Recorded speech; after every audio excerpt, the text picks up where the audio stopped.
Hello everyone, and welcome back to our weekly overview of the cryptocurrency markets on behalf of Apex Signals. I'm actually on holiday this week on the Greek island of Samothraki, so please forgive me if you hear any chicken or goat noises in the background. It will be because I'm pretty much in the middle of a farm at the moment, in the middle of a village. But obviously I've still been keeping up to date with what's going on my portfolio, so no interruptions to our weekly webcast as a result. So we're having a look here at the 7-day chart for overall market capitalization. You can see it's been a relatively tame week, and there's not been a lot happening. We had a continuation of the downward trend that's been going on for a month now. Or almost a month, since the 5th, 6th of May, up until a couple of days ago. So we started out the month, or the early part of the month, at a high of 470 billion. That was reached after 3 weeks of a bull run. After the last slide, we're now into week 4 of the reverse pattern, moving down.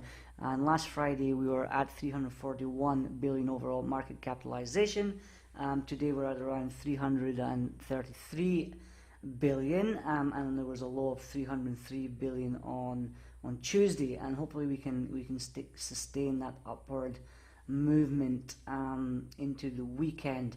As I mentioned last week, we've seen a period over the last few months where we've had 3 to 4 weeks of downtrend followed by 3 to 4 weeks of uptrend. The bad thing about that is that the highs have been lower and the lows have been lower, so we are in a kind of bearish pattern at the moment. So unfortunately that last upward surge that we saw up until the beginning of this month wasn't able to break above previous highs set earlier in the year.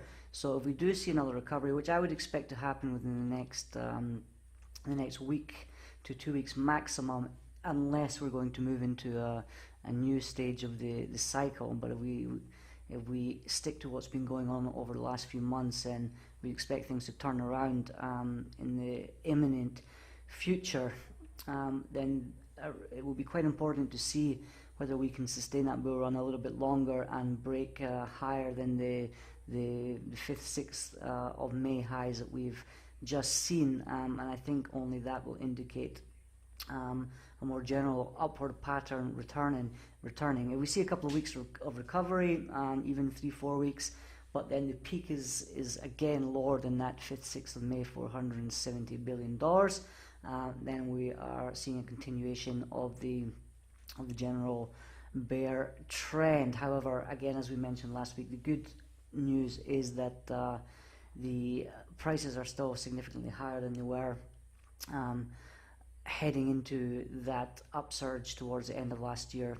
So the end of December, beginning of January peaks. So there is a silver lining, and the market has been relatively stable. There's not been any spectacular volatility. There's been steady downtrends followed by steady uptrends.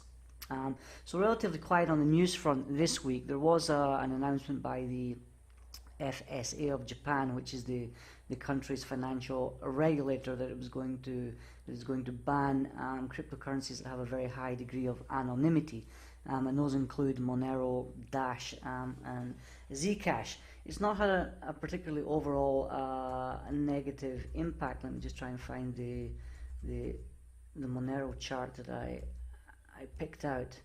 Sorry about this. EOS, Ripple, must be the first one. No. Okay, I don't have it here, but basically Monero has gone up about 12% in the last day. So it's actually had a bit of an upsurge since, let me switch to Bitcoin.